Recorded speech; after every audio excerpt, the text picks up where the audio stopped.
They said the Duke of Ravenshill had ice in his veins and duty carved into his bones. No one had ever seen Matthew Ashford lose control, not even for a moment. But on a summer morning in 1895, when he rode through the ancient forests of his estate and found her bathing in the forbidden lake, something inside him shattered. She was just the gardener's daughter, invisible to men of his rank.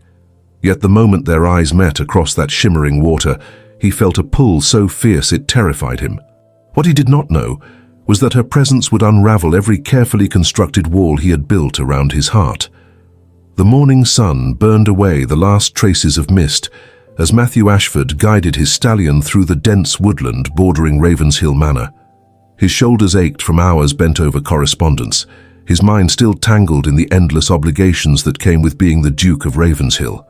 Every letter demanded something. Every tenant required attention. Every social engagement pulled him further from anything resembling peace. He loosened his collar and urged his horse deeper into the forest, following a barely visible path he had not traveled since boyhood. The sound of running water reached his ears, accompanied by something unexpected. Laughter. Light, unguarded, utterly free. Matthew slowed his mount and dismounted near a cluster of ancient oaks. Through the leaves he glimpsed the surface of the old lake, its waters catching the morning light like scattered diamonds. And there, waist-deep in the shimmering water, was a young woman. She stood with her back to him, her dark hair pinned haphazardly atop her head, loose tendrils clinging to her damp neck and shoulders. Her chemise clung to her skin, nearly transparent where the water touched it. In her hands, she held a dress stained with what looked like ink or paint, scrubbing it against a smooth stone before rinsing it in the lake. Then she laughed again, tipping her head back as if offering gratitude to the sky itself. Matthew knew he should turn away. Every rule of propriety screamed at him to leave immediately, to preserve both their dignities, yet he remained frozen between the trees, unable to command his feet to move or his eyes to look elsewhere. She dipped lower into the water, the liquid rising to her collarbone, and sighed with pure contentment. The sound traveled across the surface, intimate and vulnerable. She believed herself completely alone, and that privacy made her radiant in a way Matthew had never witnessed in any woman of his acquaintance. There was no performance here, no calculation, just a young woman stealing a moment of freedom in the early morning light. He shifted his weight, and a twig snapped beneath his boot. The woman spun around, her eyes wide with shock. For a heartbeat, they simply stared at one another, across the expanse of water and earth. Her face flushed crimson as realization dawned, and she yanked the wet dress against her chest, pressing the fabric tight as if it could shield her from his gaze. Matthew found his voice, though it emerged rougher than intended. "I apologize. I did not mean to intrude." She said nothing, but her chin lifted with surprising dignity despite the humiliation burning in her cheeks. She did not cower or weep or demand he turn away. She simply held his gaze, breathing hard, her dark eyes flashing with something between mortification and defiance. He should speak. He should explain his presence, offer some assurance that he meant no harm, but words tangled in his throat, useless and inadequate. Because what he felt in that moment had nothing to do with propriety or apology. It was fascination, pure, undeniable, and utterly inappropriate. The way the sunlight caught in the drops of water sliding down her throat, the wild beauty of her unbound hair, the pride in her posture, even as shame colored her skin. Everything about her contradicted the rigid perfection of the world he inhabited. "I will leave you in peace," he managed finally, the words thick and formal. He turned away before she could respond, mounting his horse with movements that felt clumsy and uncertain. As he urged the stallion back through the trees, his heart hammered against his ribs with an intensity he had not experienced in years, perhaps ever. The ride back to the manor passed in a blur. Matthew handed the reins to a stable boy and walked directly to his study, shutting the door with more force than necessary. He poured himself a drink he did not want and stood at the window, staring unseeing at the manicured gardens below. He had been married once, briefly, in an arrangement orchestrated by his parents before their own bitter union had collapsed into resentment and separate residences. His wife had died of fever within a year, and Matthew had felt only a distant sadness, the kind one might experience at the loss of a pleasant acquaintance. He had concluded then that he was simply not built for passion, that duty would always be his truest companion. Now, as the image of the woman in the lake burned behind his eyes, he wondered if he had been wrong. Throughout the afternoon, he attempted to focus on estate business, but his mind kept drifting, the way she had laughed before she knew he was watching, the fierce dignity in her eyes when she realized she had been seen, the curve of her shoulder as water slid down her skin. He had not even learned her name. That evening, Matthew stood before the portrait of his mother in the East Wing gallery. Eleanor Ashford gazed down at him with the same sad intelligence he remembered from childhood, before illness had taken her when he was barely 16. She had loved beauty and nature, had spent hours in her garden and her small studio, painting landscapes that captured light with almost supernatural skill. His father had called it a waste of time, frivolous pursuits for a woman who should have been focused on properly managing her household and raising her son to understand his responsibilities. After her death, the studio had been locked, the gardens left to grow wild in sections his father never visited. Matthew turned from the portrait and walked slowly back toward his chambers, exhaustion finally catching up with him. But as he prepared for bed, he found himself moving to the window that overlooked the distant tree line, the direction of the hidden lake. For the first time in longer than he could remember, his thoughts were not consumed by duty or obligation or the careful maintenance of his title and properties. Instead, his mind filled with the image of a woman standing in sunlit water, laughing at nothing but her own joy. And Matthew Ashford, the Duke of Ravenshill, fell asleep thinking not of responsibilities or expectations, or the weight of his name, but of dark eyes that had met his without flinching, and the strange, terrifying sensation of wanting something he had no right to claim. Matthew woke before dawn, his sleep fractured by dreams of sunlight on water and eyes that held no fear. He rose and dressed with unusual care, then descended to breakfast, feeling oddly restless. His estate manager, Mr. Pemberton, arrived precisely at 8 with reports and correspondence requiring attention. "Shall we tour the South Gardens today, Your Grace?" Mr. Pemberton asked as they reviewed tenant requests.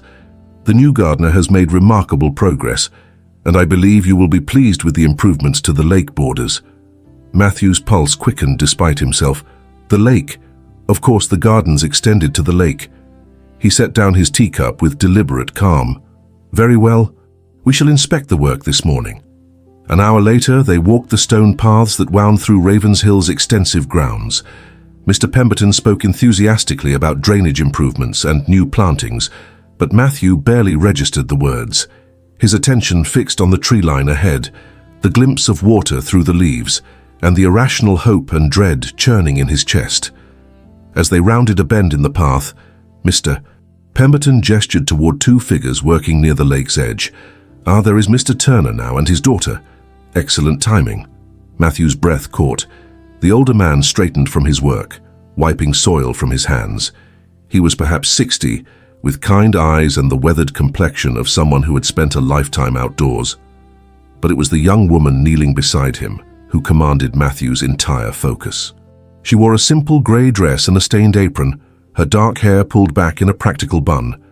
Her hands were busy arranging aquatic plants along the lake's muddy margin, her movements precise and confident. Even in her plain working clothes, even with dirt beneath her fingernails, she possessed a grace that made Matthew's throat tighten. "Mr. Turner, Miss Turner," Mr. Pemberton called out. "His Grace wishes to inspect the improvements." The older man approached with appropriate deference, but the young woman rose more slowly. She brushed her hands on her apron and turned to face them, and Matthew saw the exact moment recognition flared in her eyes. Color flooded her cheeks, but she did not look away. Instead, she dipped into a curtsy that was both proper and somehow defiant, her gaze holding his for a fraction longer than servile fear would have allowed. "Your Grace," Mr. Turner said, bowing, "it is an honor. I am Samuel Turner, and this is my daughter Victoria. We are grateful for the opportunity to serve Ravenshill." Matthew forced his attention to the father, though every nerve in his body remained attuned to the young woman standing silent and proud beside him. "Your work appears exemplary, Mr. Turner. The grounds show marked improvement. You are too kind, Your Grace. Victoria has been invaluable in the planning." She learned much about garden design from her late mother, who had studied in Italy before circumstances changed. Matthew's curiosity sharpened. Italy? That is quite unusual. Mr. Turner's expression grew cautious. "My wife had certain advantages in her youth, Your Grace, education and opportunity. She passed what she could to our daughter," Mr. Pemberton interjected smoothly. "Miss Turner also assists in the library on occasion, Your Grace. She catalogues acquisitions and copies documents when needed. Her penmanship is quite refined for someone of her station." The casual condescension in that final phrase made Matthew's jaw tighten, but Victoria Turner's expression did not change. She simply stood there, hands folded, waiting to be dismissed like any other servant. Yet everything about her bearing suggested she was merely tolerating this role, not defined by it. "Miss Turner," Matthew found himself saying, "do you enjoy the library work?" Her eyes lifted to his, dark and unreadable. "I do, Your Grace. Books have always been a comfort to me, and the organization of knowledge is its own form of beauty." The answer surprised him.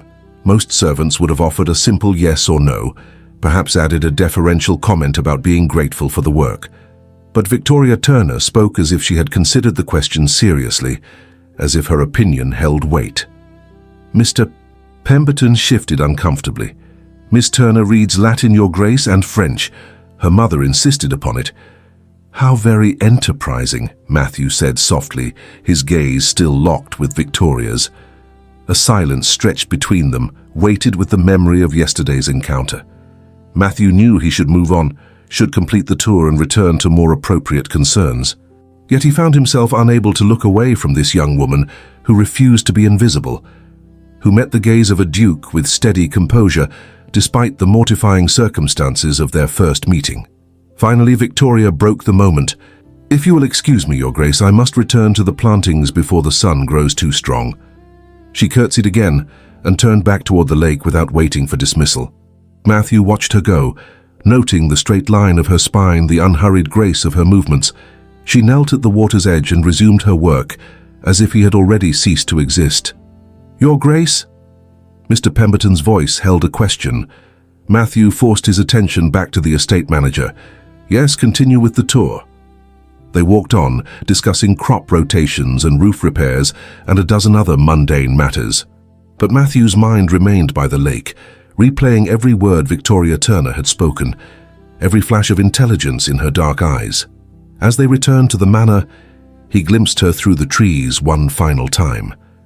She had pulled a small, battered notebook from her apron pocket and was sketching something, her head bent in concentration.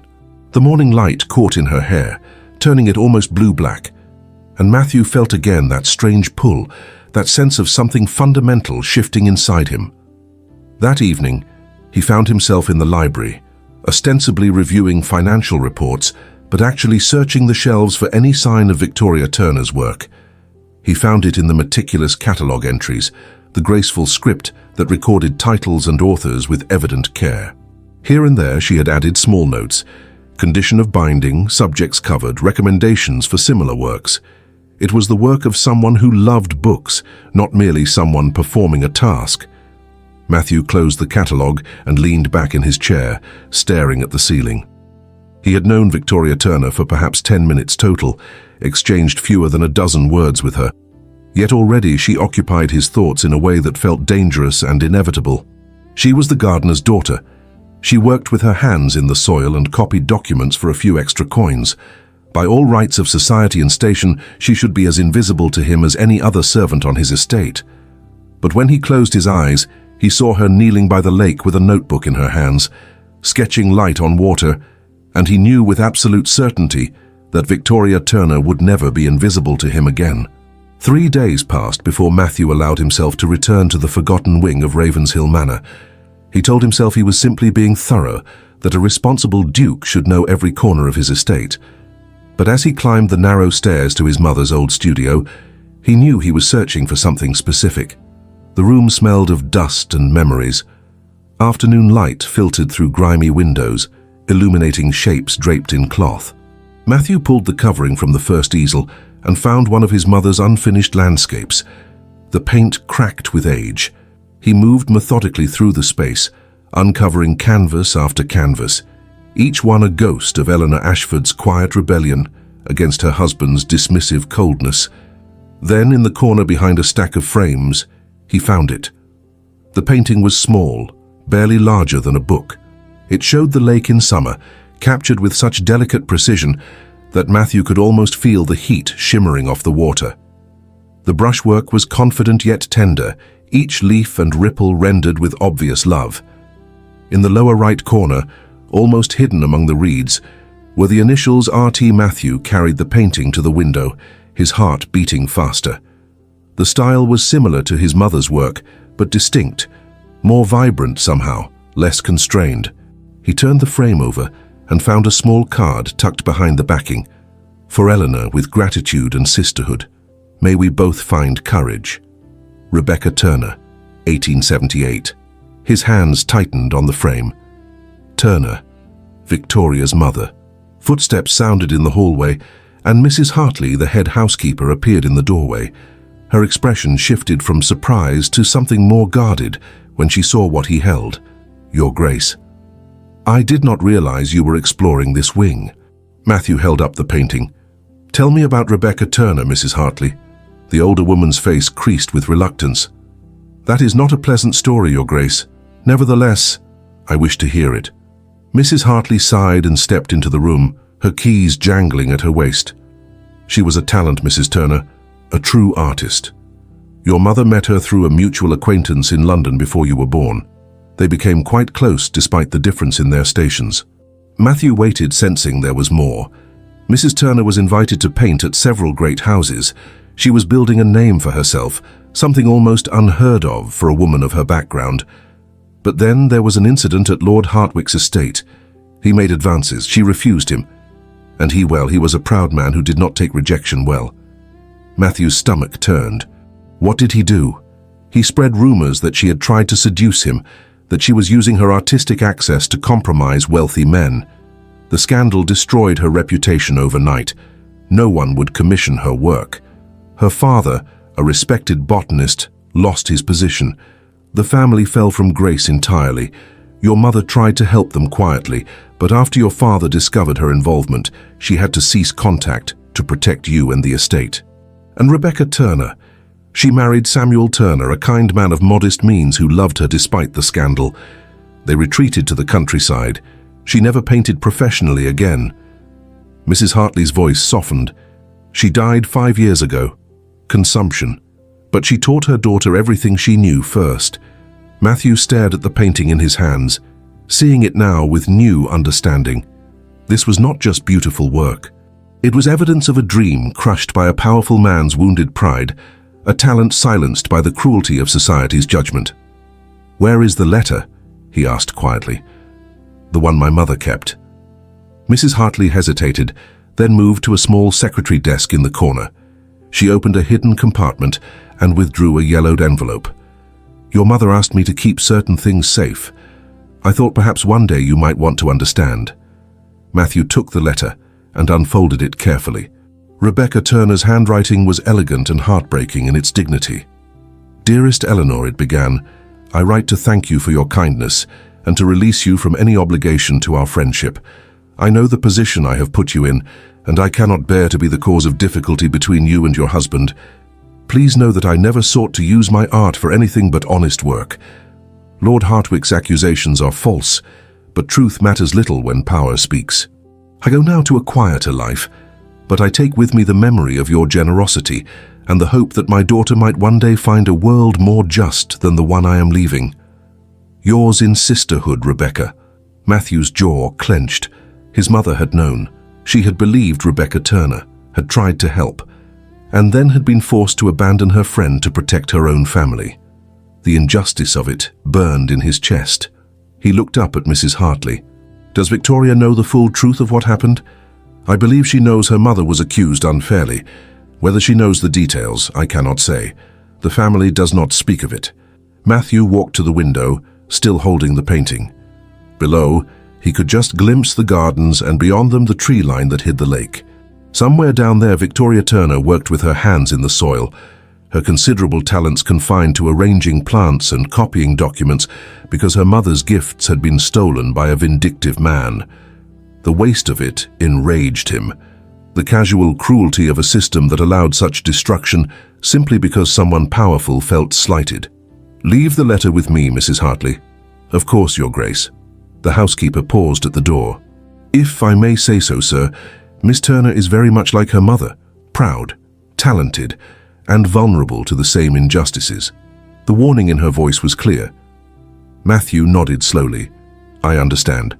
After she left, he stood alone in his mother's studio, surrounded by covered canvases and lost dreams. He set Rebecca Turner's painting on the cleanest easel and stepped back to study it.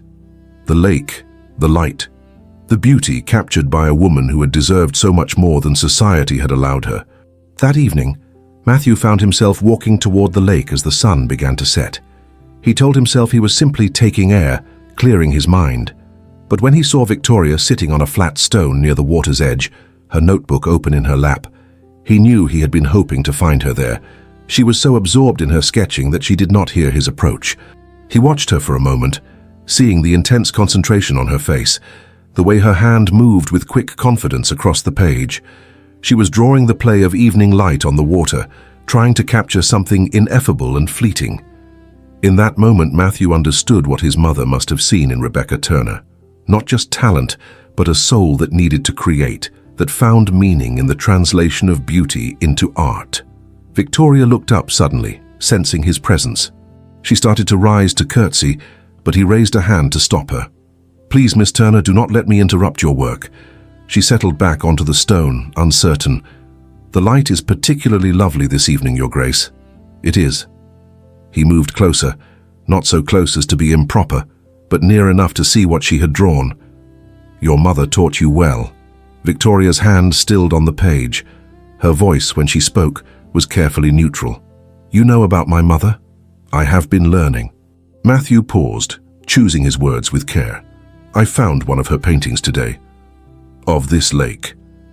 It was remarkable. Victoria's eyes filled with something that might have been tears, though she blinked them away quickly. She loved this place. She said water was the hardest thing to paint and the most rewarding. I imagine you feel the same. "I do."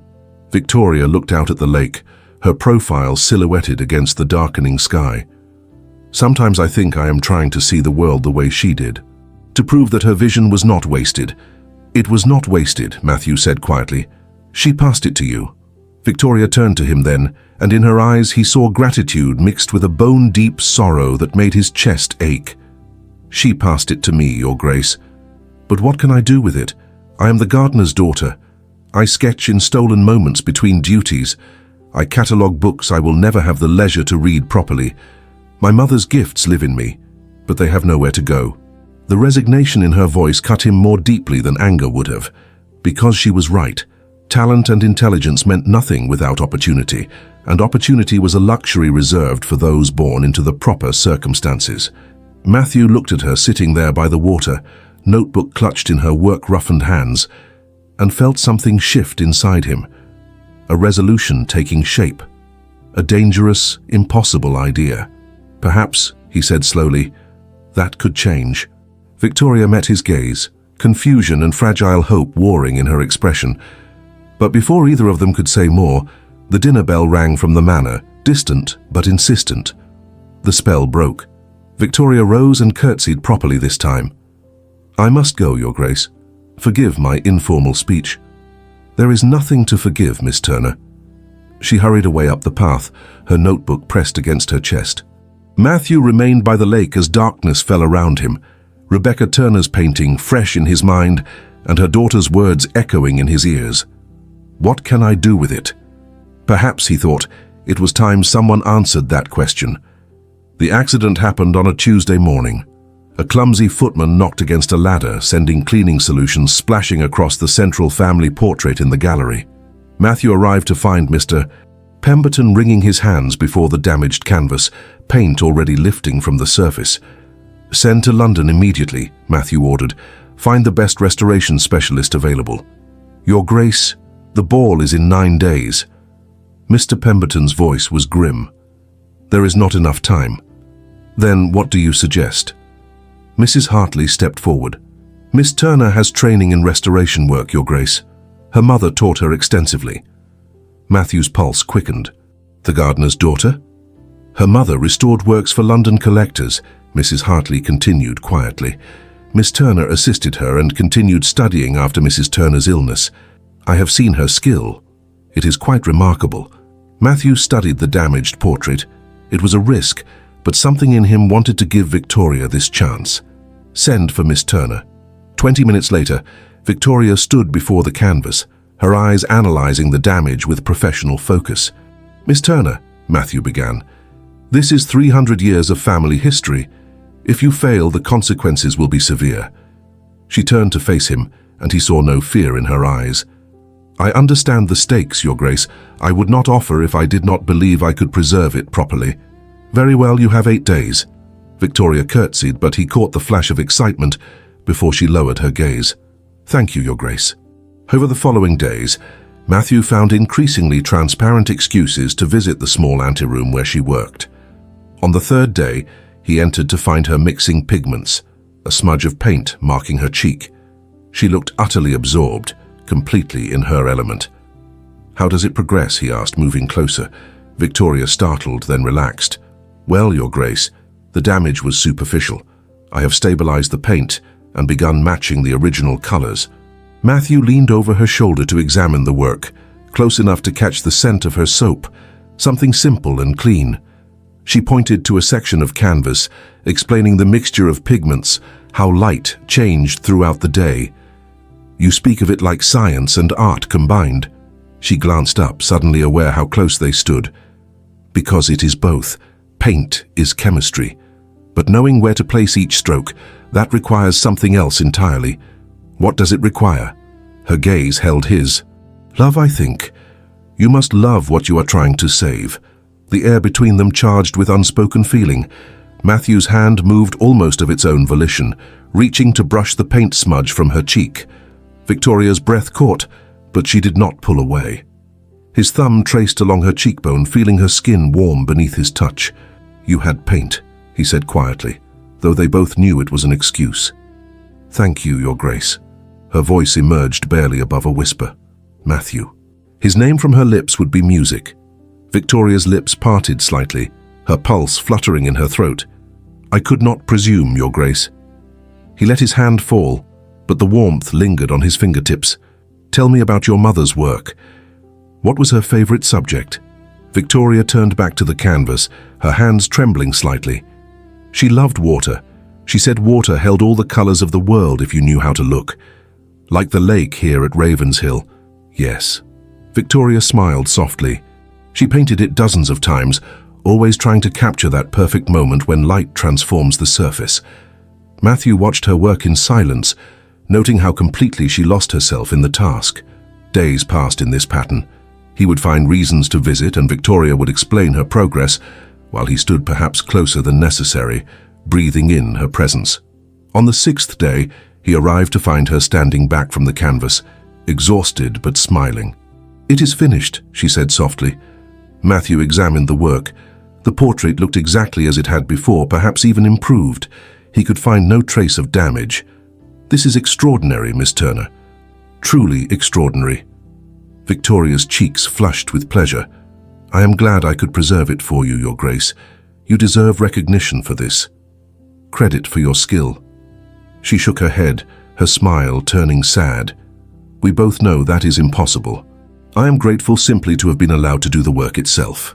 The resignation in her voice frustrated him. He reached for her hand without thinking, his fingers closing around hers. Paint stained her skin, her nails ragged from work, but he saw only grace and capability. You are not invisible to me, Victoria. Her name felt natural on his lips, intimate and right.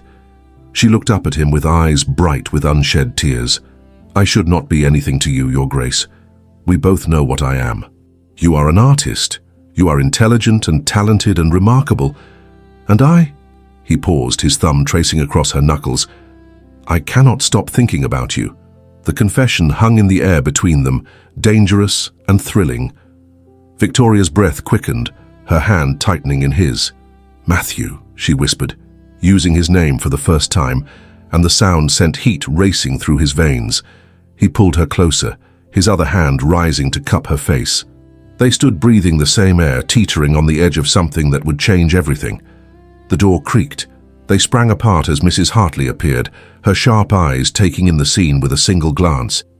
"Your Grace, Miss Turner, the restoration work appears complete. Shall I have the portrait returned to the gallery?" "Yes," Matthew managed, his voice rough. "Thank you, Mrs. Hartley." The housekeeper's gaze lingered, a warning clear in her expression before she withdrew. Victoria turned away, gathering her supplies with shaking hands. "I should clean the workspace." "Victoria." She stopped, but did not turn. "Your Grace, this is not finished between us." He saw her shoulders rise and fall with a deep breath. "Perhaps it should be," she said quietly. "Before we both make choices we cannot undo." She left without looking back, and Matthew stood alone, surrounded by paint-stained rags and the portrait Victoria had saved, his hand still warm from holding hers.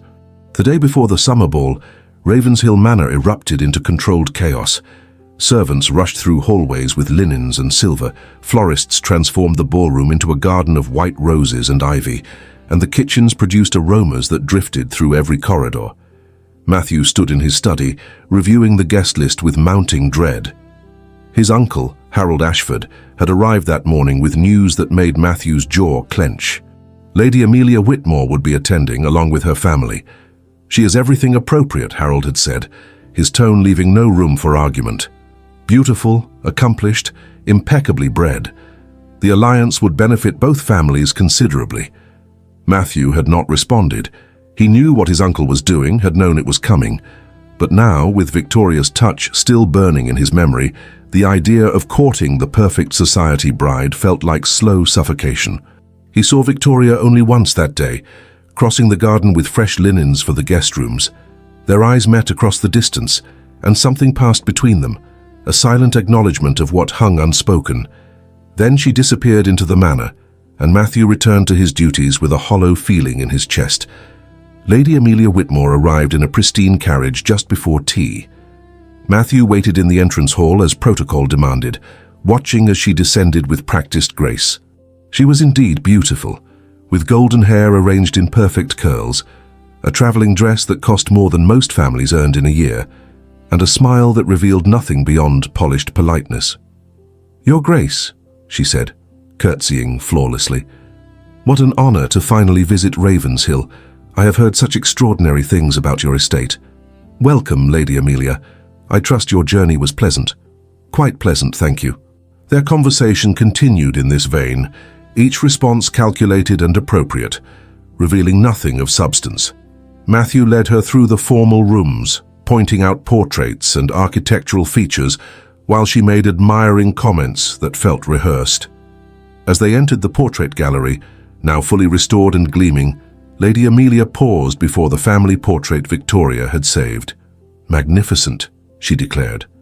"Such masterful work. These old masters knew their craft."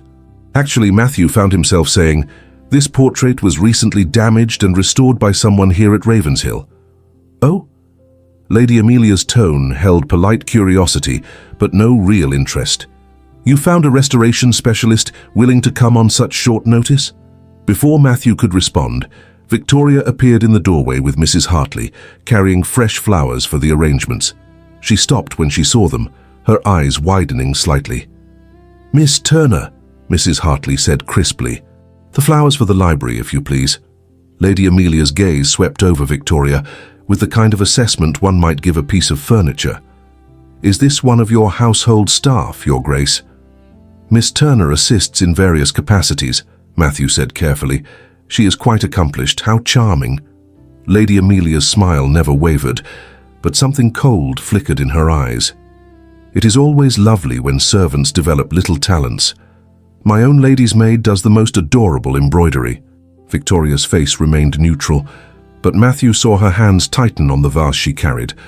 Mrs. Hartley touched her elbow gently, urging her toward the door. Actually, Matthew continued, his voice sharper than intended, Miss Turner is the one who restored this portrait.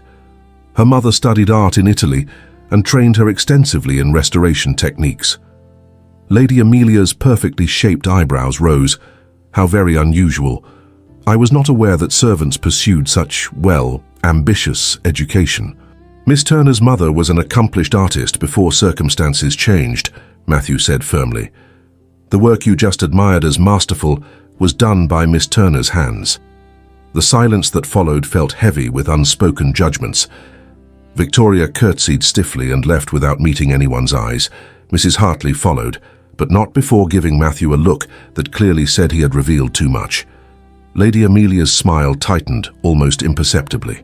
How extraordinarily progressive of you, Your Grace, to allow such opportunities to the lower classes, though one must wonder if it creates unrealistic expectations. Matthew's hands clenched behind his back. He wanted to defend Victoria further, to explain exactly how talented and intelligent she was, how the world's judgment of her was based on nothing but the accident of her birth.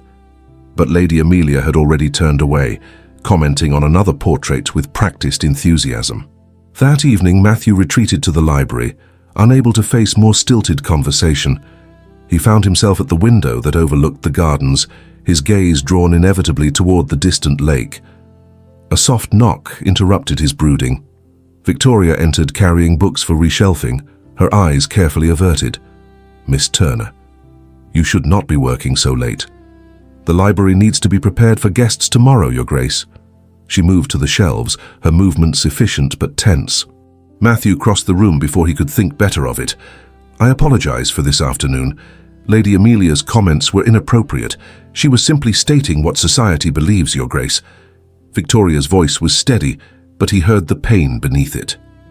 I am a servant with ideas above my station, a curiosity at best, a presumption at worst. You are neither of those things. Then what am I?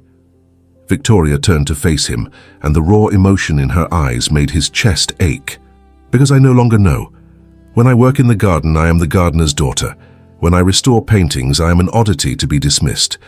And when you look at me, she paused, her voice dropping to a whisper, when you look at me, I feel like someone I can never actually be. Matthew stepped closer, drawn by the vulnerability in her face. You are exactly who you are meant to be, Victoria. Brilliant and talented and deserving of so much more than this world allows you. But the world will not change simply because we wish it, she said softly. Lady Amelia is right. I am creating unrealistic expectations. For myself and, she met his eyes, perhaps for you as well. What if I want those expectations? What if I do not care what society thinks? You would care when your family loses standing, when your tenants suffer because your uncle withdraws support, when every door in London closes because you chose the gardener's daughter over a lady. The truth of her words hung between them, brutal and inescapable. Matthew knew she was right. His title carried responsibilities beyond his own desires. Hundreds of people depended on Ravenshill's prosperity, on the alliances and connections his marriage would secure.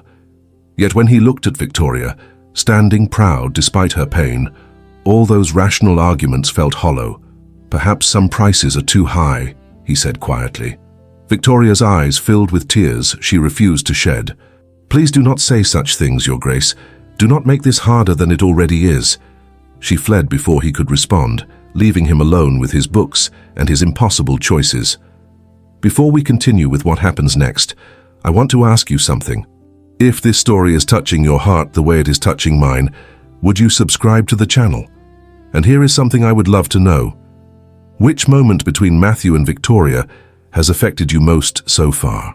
Was it their first meeting at the lake, the paint on her cheek, or perhaps this painful conversation about what society will not allow? Leave a comment and let me know. Your thoughts mean everything as we continue this journey together. Late that night, Matthew stood at his window watching storm clouds gather over Ravenshill. Tomorrow the ball would proceed as planned. Lady Amelia would dance beautifully and smile appropriately, and everyone would comment on what a suitable match they made. And somewhere below in the servants' quarters, Victoria would lie awake knowing that the brief, impossible dream they had shared was ending before it could truly begin. Thunder rumbled in the distance, and Matthew pressed his palm against the cold glass, wondering how one chose between duty and the only thing that had ever made him feel truly alive. The morning of the summer ball arrived with deceptive brightness. Matthew descended to breakfast, hoping for a few hours of peace before the evening's festivities began. Instead, he found his uncle Harold waiting in the dining room, a newspaper folded ominously on the table beside his plate. "You should see this before the guests arrive," Harold said without preamble, sliding the paper across the polished wood. Matthew picked it up, and his blood went cold. The gossip column, notorious for destroying reputations with carefully worded insinuations, featured a headline that made his hands tighten on the newsprint: "Gardener's daughter seeks fortune through artistic flattery at ducal estate." The article was poison-dressed as concern. It detailed how Victoria Turner, daughter of a disgraced artist who had attempted to seduce Lord Hartwick years ago, now worked at Ravenshill Manor, where she had somehow ingratiated herself with the Duke through restoration work.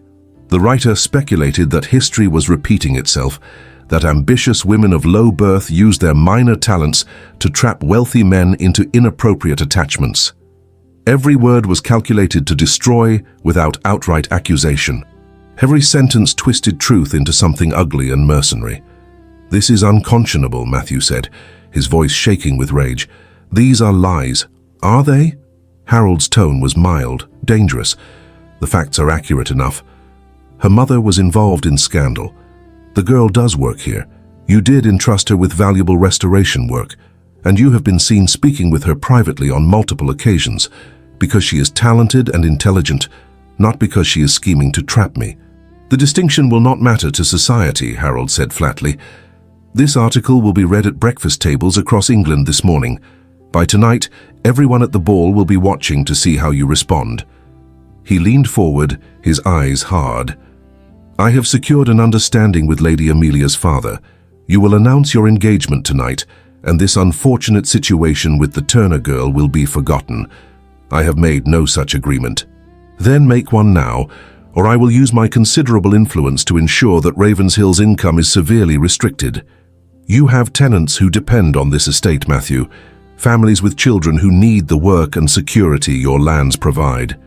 Are you truly willing to sacrifice their welfare for a servant?" The threat landed like a physical blow. Harold controlled access to much of the family fortune through complicated trusts established by Matthew's grandfather. He could make good on his promise, could strangle Ravenshill financially, and hurt innocent people in the process. Matthew stood abruptly, unable to remain in his uncle's presence. "I need time to think." "You have until tonight," Harold said calmly, returning to his breakfast as if he had not just threatened to destroy lives. "And Matthew, send the Turner girl away before the guests arrive. Immediately would be best." Matthew left the dining room and walked blindly through the manor, the newspaper still clutched in his fist. He found Victoria in the small workroom where she had restored the portrait, carefully cleaning brushes and organizing supplies. She looked up when he entered, and he saw immediately that she had already heard. Her face was pale, her eyes red-rimmed, but dry. "Your Grace," she began, but he crossed the room and took her hands. "Propriety be damned. I am so sorry, Victoria. This is my fault. I should have been more discreet, should have protected you better." She shook her head. "The article simply says aloud what everyone was already thinking, that I am my mother's daughter, ambitious and inappropriate. You are nothing like what they claim." "It does not matter what I am," she said quietly. "It only matters what they believe. And they will always believe the worst, because that is how the world works." Matthew pulled the newspaper from his pocket and threw it into the cold fireplace. "They are forcing my hand.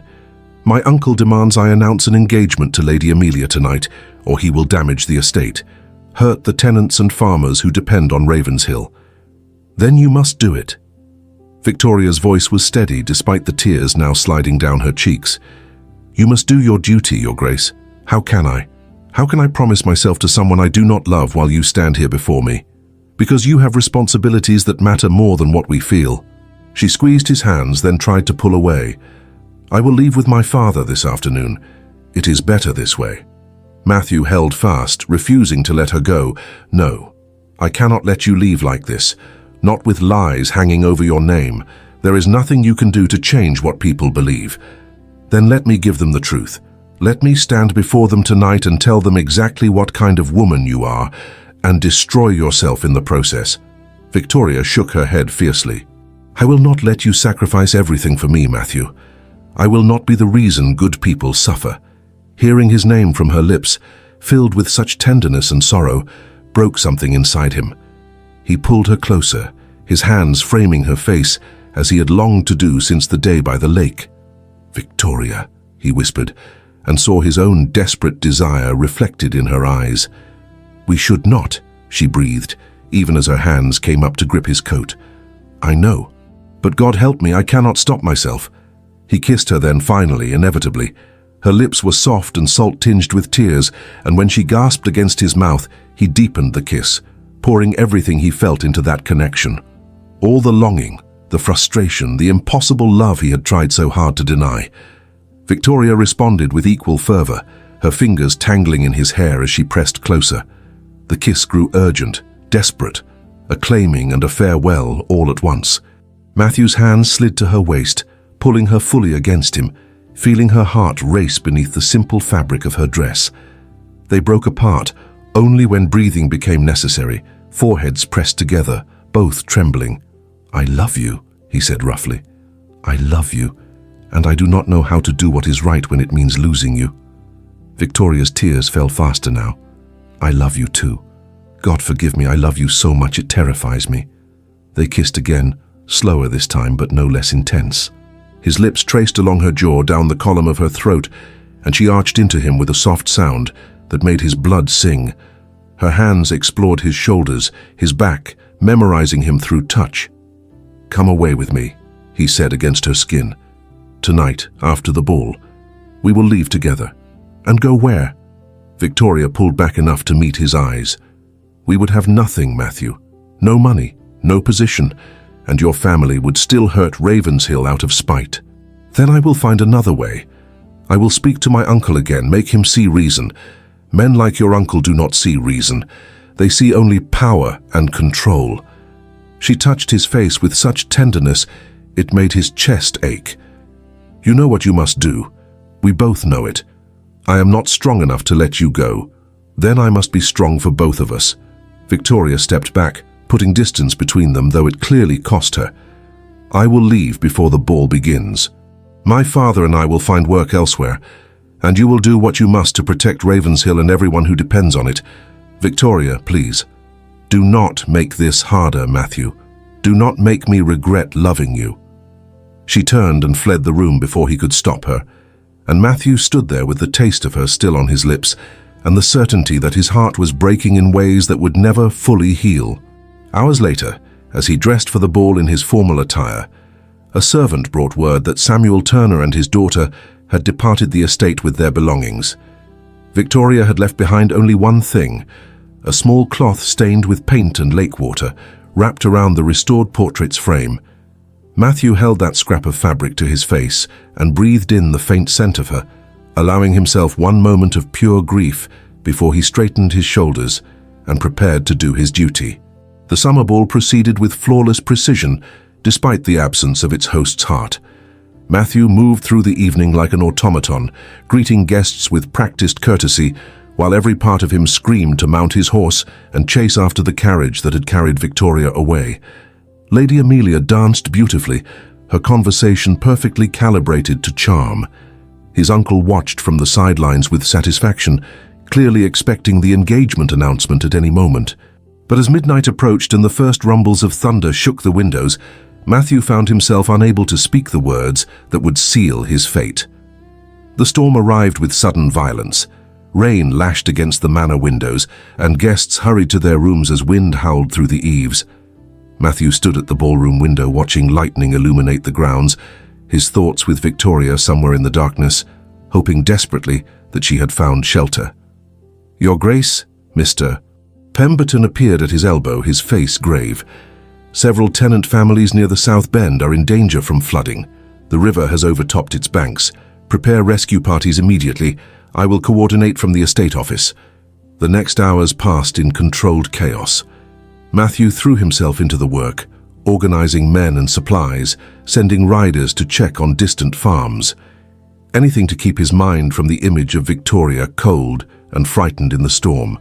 Dawn broke grey and exhausted. The rain had lessened to a steady drizzle, and most families had been brought to safety in the manor's outbuildings. Matthew returned to the main house soaked and covered in mud, his formal attire ruined, his body aching with fatigue. He climbed the stairs to his chambers, intending only to change clothes, but found himself drawn instead to his mother's old rooms. The door opened with a protesting creak, revealing the space untouched since her death. Dust motes swirled in the weak morning light. Matthew moved to her writing desk and opened the drawers methodically, searching for something, though he could not have said what. Letters, journals, anything that might offer guidance or comfort. In the bottom drawer, hidden beneath old correspondence, he found a small wooden box. Inside lay a bundle of letters tied with faded ribbon. The top envelope bore his mother's handwriting, "For Matthew, when he is old enough to understand." His hands shook as he untied the ribbon and unfolded the first letter. It was dated 2 months before her death. "My dearest son," it began, "if you are reading this, I am gone, and I pray you have grown into a man of conscience and courage. I write to tell you a truth I could not speak while your father lived, a truth about friendship and injustice and the cost of silence." Matthew read on, his heart pounding. His mother detailed her friendship with Rebecca Turner, the depth of their connection, and the truth about Lord Hartwick's accusations. Rebecca was innocent, his mother had written in her clear, precise hand.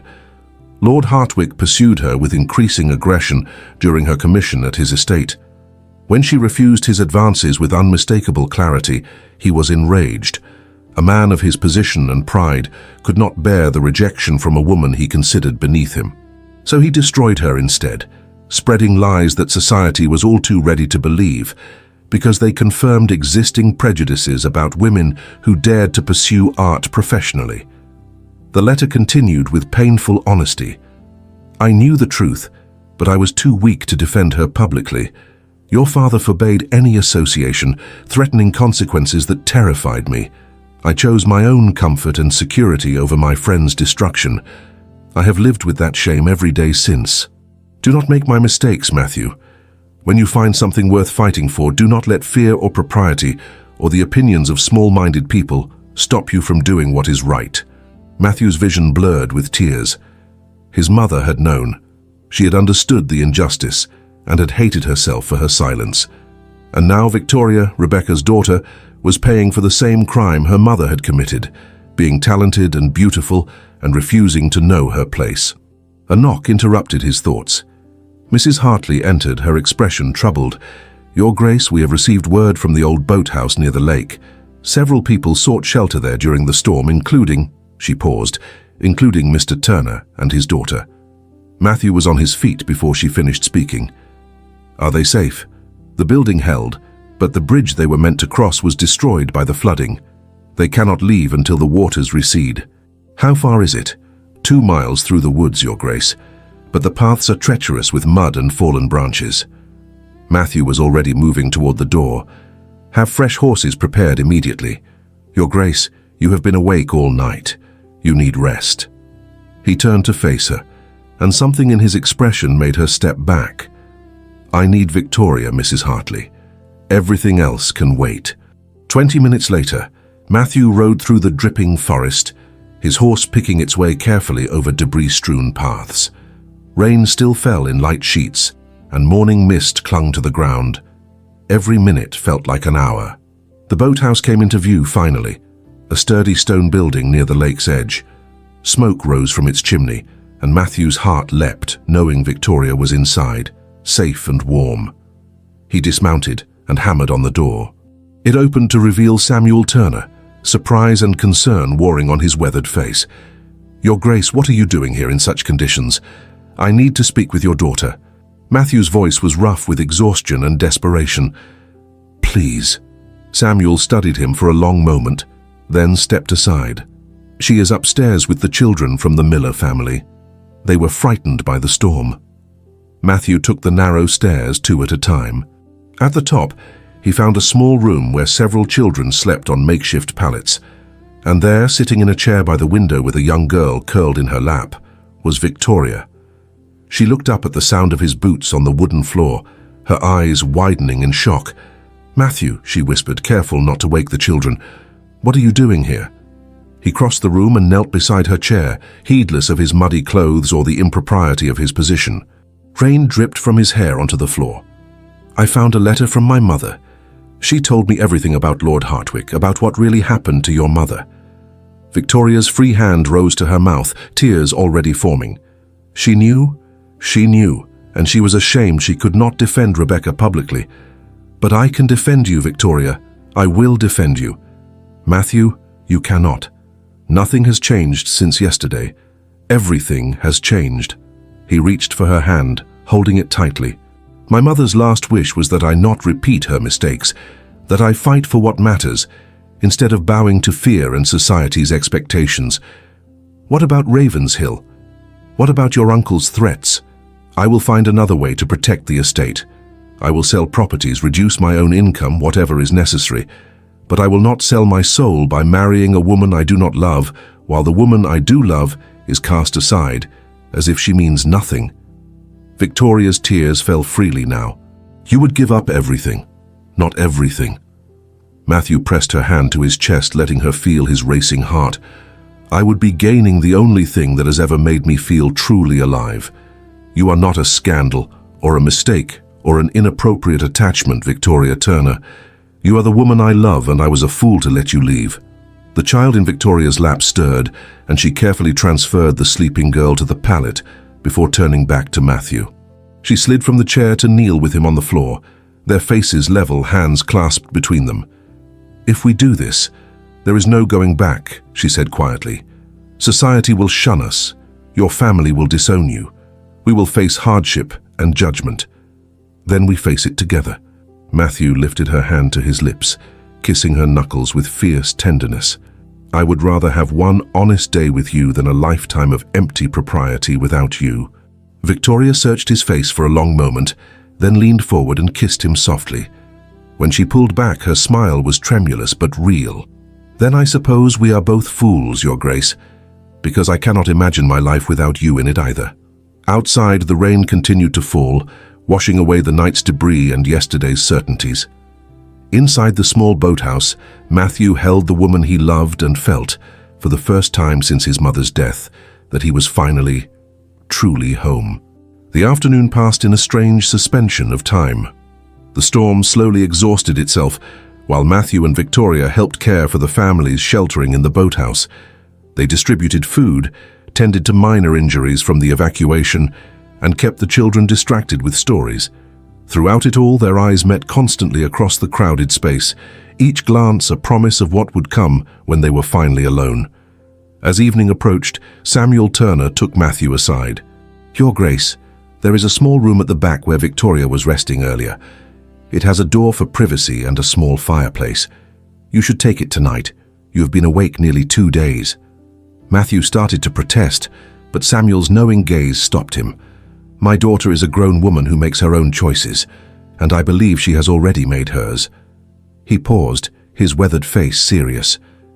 "Treat her with the respect she deserves, Your Grace. That is all I ask." "I give you my word," Matthew said quietly, understanding the trust being offered. As full darkness fell and the families settled for the night, Victoria appeared at Matthew's elbow with a blanket and a small oil lamp. "The room is this way," she said softly. He followed her through a narrow passage to a door he had not noticed earlier. Inside, the space was barely larger than a closet, furnished with only a narrow bed, a chair, and a small hearth where embers still glowed. But it was private, separated from the main room by thick stone walls. Victoria set the lamp on the chair and knelt to coax the fire back to life. Matthew watched her movements, elegant even in her simple dress, her hair falling loose from its pins after the long day. When flames caught and illuminated her face, she looked up at him with eyes that held both nervousness and determination. "I asked my father if I could stay with you tonight," she said quietly. "If that is what you want." Matthew's breath caught. "Victoria, you do not have to do anything you are not ready for."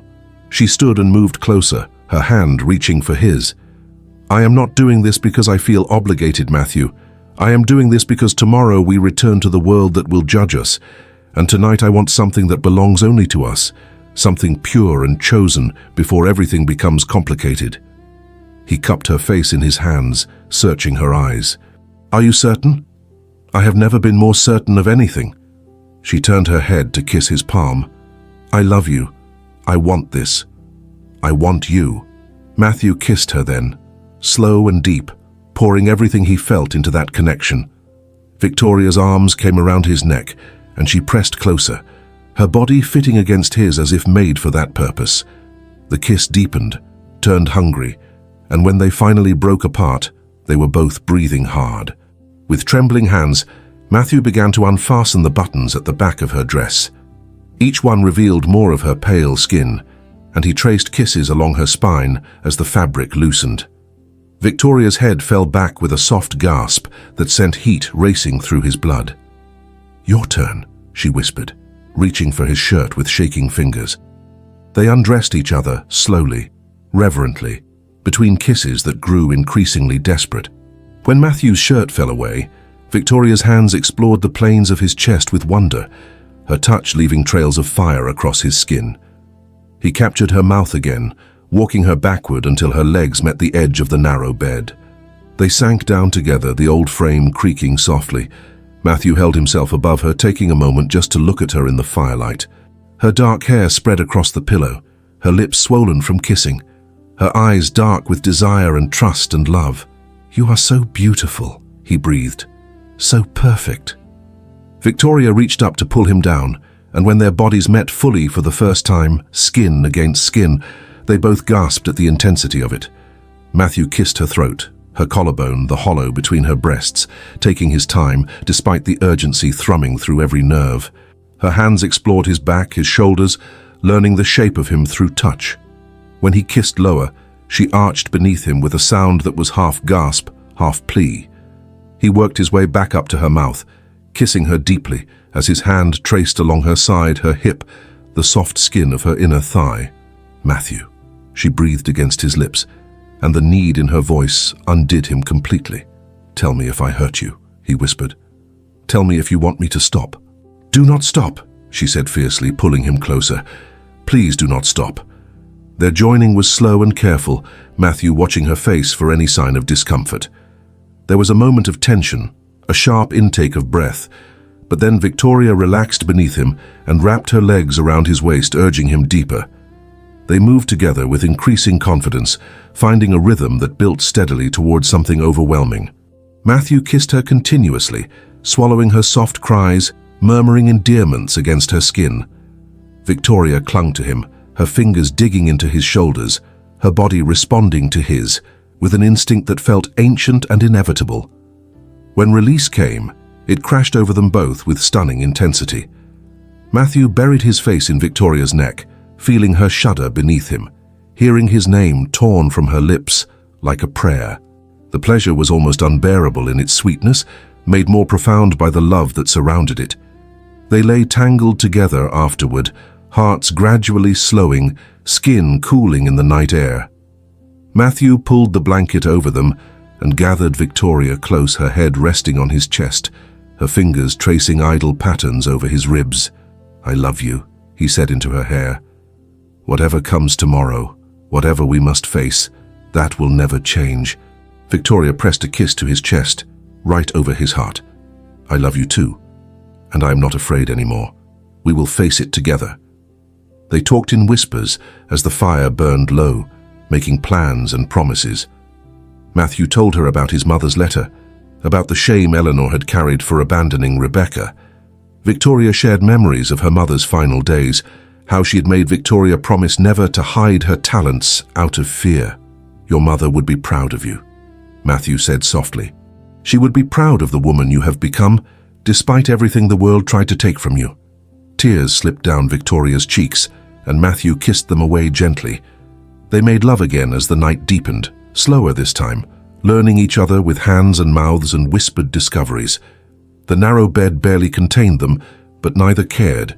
They existed in a space outside normal boundaries where titles and expectations had no power. As dawn approached and the first birds began to sing, Victoria stirred in Matthew's arms. "We should return to the others before they wake," she murmured reluctantly. Matthew tightened his hold, pressing a kiss to her temple. "A few more minutes." "Let me hold you just a few minutes longer." Victoria smiled and settled back against him. "A few more minutes," she agreed. But eventually they rose and dressed, helping each other with buttons and laces, stealing kisses between adjustments. When they were presentable, Matthew caught Victoria's hand and held it firmly. "When we return to Ravenshill, I am going to announce our engagement," he said. "Let society judge as it will. You are going to be my Duchess, Victoria Turner, if you will have me." Victoria's eyes filled with happy tears. "Yes," she said simply. "Yes, I will have you." They emerged from the small room to find the boathouse already stirring with morning activity. Samuel Turner met his daughter's eyes across the space and gave a small approving nod. The waters had receded enough to cross safely. It was time to return to the world and face whatever consequences their choices would bring.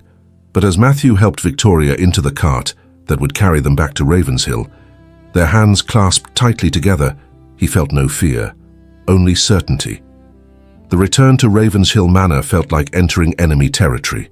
The estate was still full of guests recovering from the storm's disruption, and Matthew could feel eyes following him and Victoria as they arrived together, muddy and exhausted, but with hands clasped tight.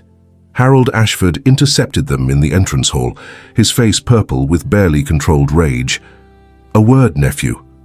"Now." Matthew turned to Victoria. "Wait for me in the library. I will not be long." She squeezed his hand once before releasing it, her chin held high despite the hostile stares from passing guests. Matthew watched her walk away with her shoulders straight and proud, then followed his uncle into the study. The moment the door closed, Harold exploded. "Have you lost your mind? You disappeared during your own ball, spend the night God knows where with that girl, and return looking like you have been rolling in the mud together." "We were helping families displaced by the flooding," Matthew said coldly, "along with a dozen other people who can verify our conduct. Your conduct is not the issue. Your judgment is." Harold paced like a caged animal. "Lady Amelia's family left this morning, humiliated by your abandonment. The engagement I arranged is destroyed, and the gossip about you and the Turner girl is spreading like wildfire. Then let it spread." Matthew met his uncle's furious gaze without flinching. "I am going to marry Victoria Turner. Tonight, before the remaining guests, I will announce our engagement." The silence that followed was deadly. When Harold finally spoke, his voice was soft with menace. "Then you will do so without family support, without access to the trusts I control. I will use every connection I possess to ensure that Ravenshill suffers financially." "Do what you must," Matthew said quietly. "But I will not live the lie my parents lived. I will not marry for duty and spend the rest of my life wondering what I sacrificed for the approval of people who care nothing for my happiness." Harold's expression shifted to something almost pitying. "You are throwing away everything for a servant's daughter. Your mother would be ashamed." Matthew pulled the letter from his pocket, the one Eleanor had left for him. "My mother's last words to me were that I should not repeat her mistakes, that I should fight for what matters instead of bowing to fear." He set the letter on the desk between them. "Read it if you wish. Learn what your silence cost the woman your brother married." Harold stared at the letter but did not touch it. "You are a fool, Matthew. Perhaps, but I will be a fool who can live with himself." Matthew left the study and went directly to his chambers, where he bathed and dressed in fresh, formal attire. His hands were steady as he tied his cravat, his reflection in the mirror showing a man who had finally chosen his own path. He found Victoria in the library as promised, cleaned and changed into a simple but elegant dress that Mrs. Hartley must have provided. She stood at the window overlooking the lake, and when she turned at his entrance, he saw both hope and fear in her eyes. "He told you to give me up," she said quietly. "He did." Matthew crossed to her and took both her hands. "I refused." "Matthew, if this costs you everything, it will not cost me everything. It will gain me the only thing that matters." He pressed a kiss to her forehead.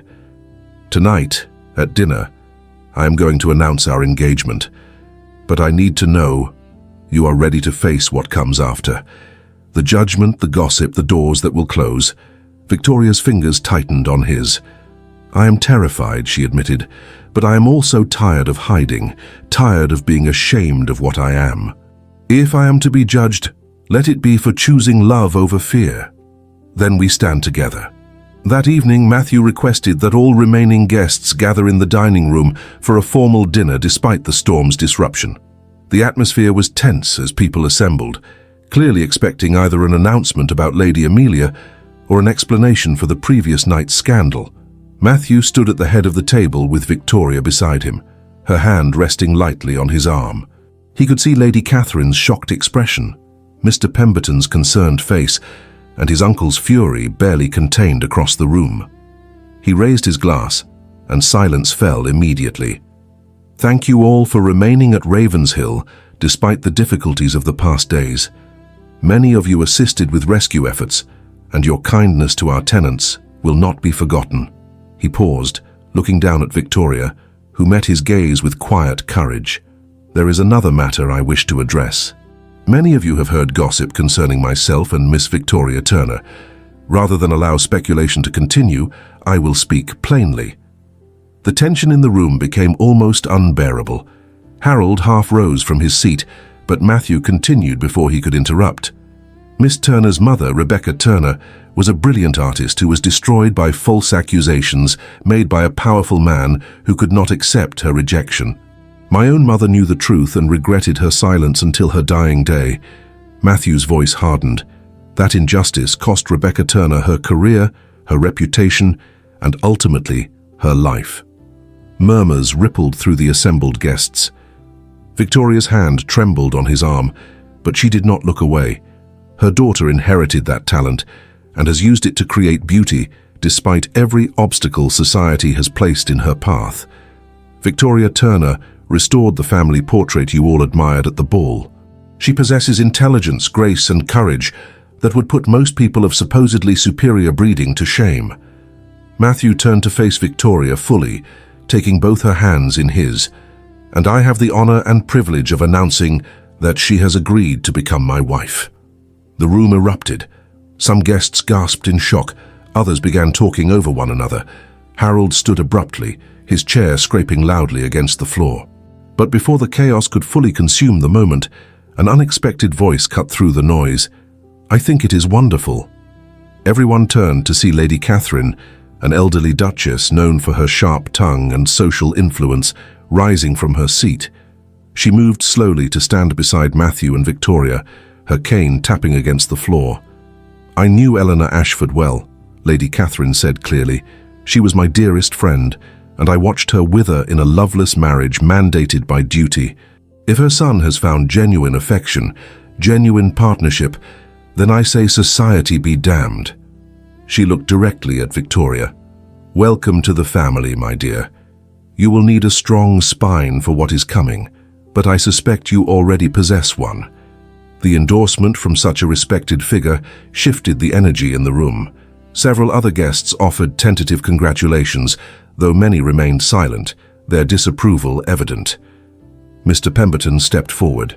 "If I may, Your Grace, Miss Turner showed remarkable courage during the flood rescue.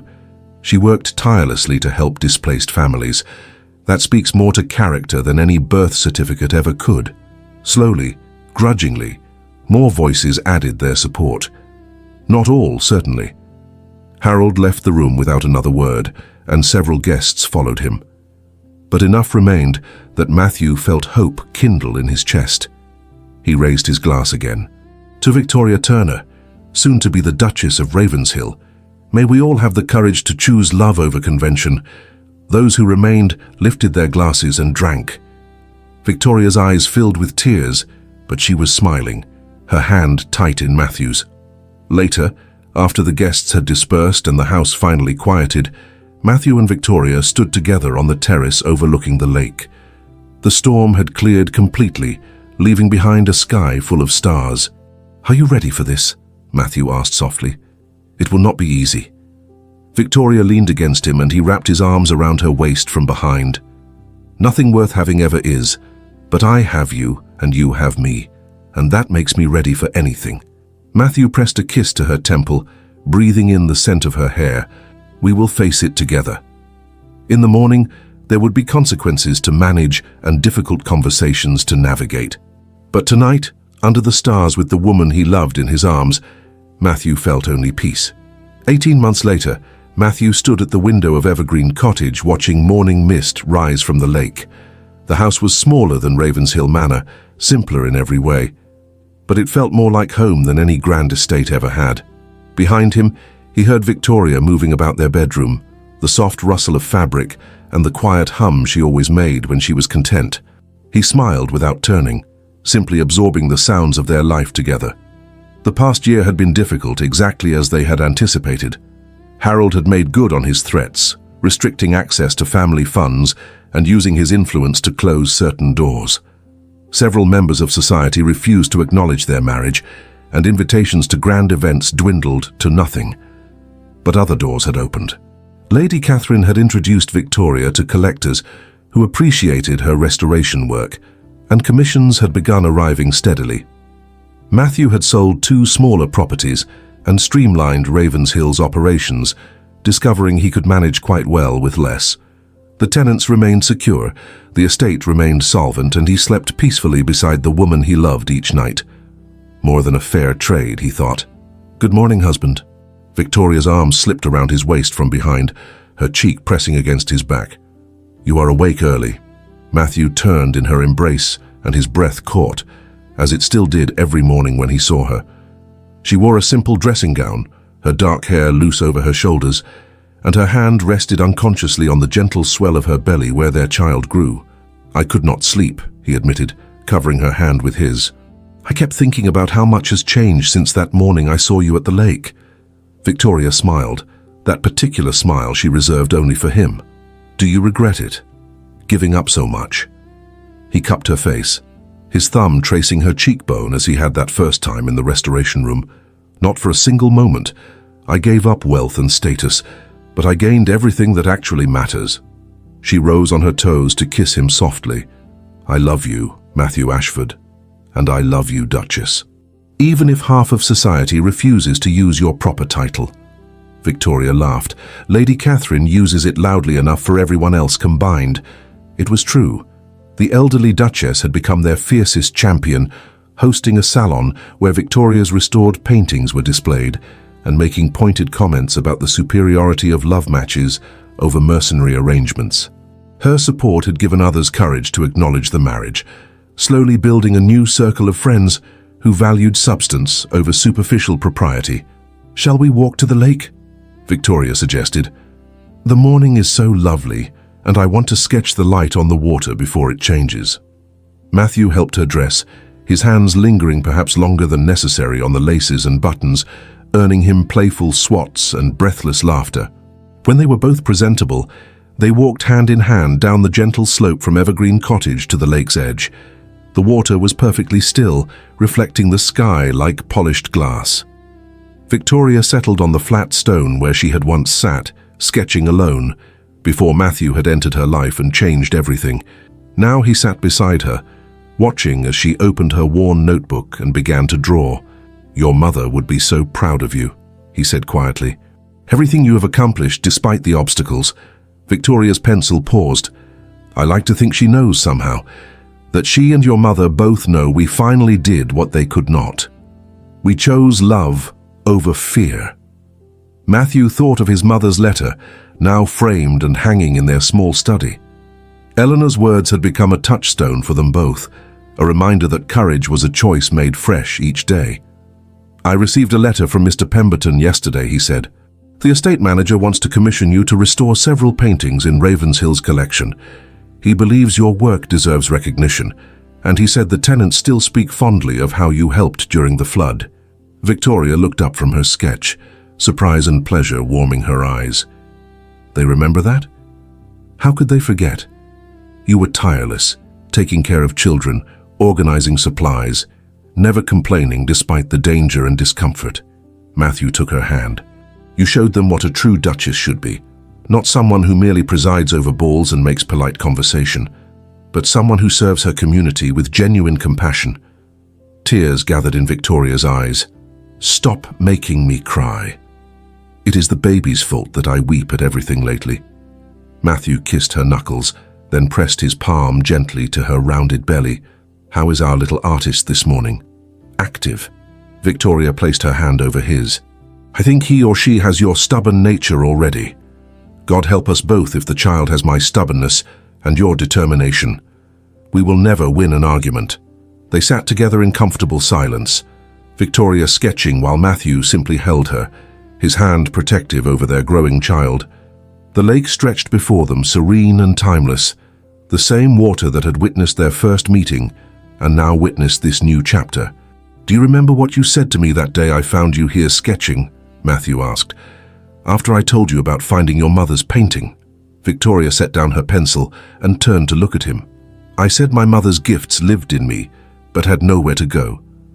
And I said perhaps that could change." Matthew traced his fingers along her jaw. "I did not know then how completely my life would transform. How completely you would transform me. We transformed each other," Victoria corrected gently. "You taught me that I deserved to be seen, to take up space in the world, that my talents were not something to hide or apologize for, and you taught me that duty without love is just another form of prison, that true nobility has nothing to do with titles or bloodlines, and everything to do with how we treat those who cannot offer us anything in return." Victoria leaned against him, her head on his shoulder. "What do you think our child will learn from us?" Matthew considered the question seriously. "I hope they learn that courage comes in many forms, that standing up for what is right is more important than maintaining comfortable lies. And that love, real love, is worth fighting for even when the world says it is impossible. Those are good lessons." Victoria's hand moved in gentle circles over her belly. "Our daughter will be fierce and principled, I think, or our son will be artistic and compassionate, or both." Victoria smiled. "Why should they be limited by society's narrow expectations when we have already rejected so many of them?" Matthew pressed a kiss to her temple, breathing in the scent of her hair mixed with the clean smell of lake water. "Why indeed?" They remained at the lake until the sun climbed higher, and Victoria declared the light had changed too much for her sketch. As they walked back to the cottage, Matthew thought about all the mornings yet to come. Mornings spent watching their child grow, teaching them to appreciate beauty and truth, building a life based on genuine partnership rather than convenience. Harold had sent word last week that he was reconsidering his position, that perhaps an heir to Ravenshill, even one with a mother of questionable pedigree, was better than no heir at all. Matthew had not yet responded. He would eventually, because family connections mattered for their child's future. But he would accept nothing that required Victoria to diminish herself or pretend she was less than she was. That evening, as they sat together in their small library, with Victoria sketching and Matthew reading, she suddenly looked up with that expression that meant she had been thinking about something important. "Matthew, do you ever wonder what would have happened if you had not ridden to that lake that morning? If you had never seen me there?" He set down his book and pulled her closer. "Every day I thank God that I did ride there, that I saw you exactly as you were, unguarded and free and impossibly beautiful." Victoria smiled and returned to her sketching, but Matthew continued watching her, this woman who had cost him so much and given him everything. Outside, the sun set over the lake they both loved, painting the water in shades of gold and rose. Some people measured wealth in titles and estates and social connections. Matthew had learned to measure it differently, in the warmth of his wife's hand in his, in the child growing beneath her heart, in the courage to choose love when fear would have been easier, in the reflection of two lives joined together, as perfect and precious as light dancing on water. Sometimes the greatest love stories are not about grand gestures or perfect circumstances. They are about two people who choose each other despite every reason not to. Matthew and Victoria could have accepted the roles society assigned them. He could have married for duty, she could have hidden her talents and lived small. Instead, they dared to believe that love was worth the risk, that authenticity was worth the cost. Their story reminds us that true nobility has nothing to do with titles or bloodlines, and everything to do with the courage to be honest about who we are and what we need. In a world that often demands we choose between security and passion, between duty and desire, perhaps the real question is this: What are you willing to sacrifice to live a life that is genuinely yours? If this story touched your heart, I would be so grateful if you would leave a like. It helps more people discover these stories of courage and love. And please subscribe to the channel so you never miss another tale of hearts that dared to defy the world. Finally, I would love to know, where are you listening from today? Drop a comment with your location. Knowing that these stories travel across borders and bring us together makes every word worth writing. Thank you for being here, for listening, and for believing in love that refuses to be silenced.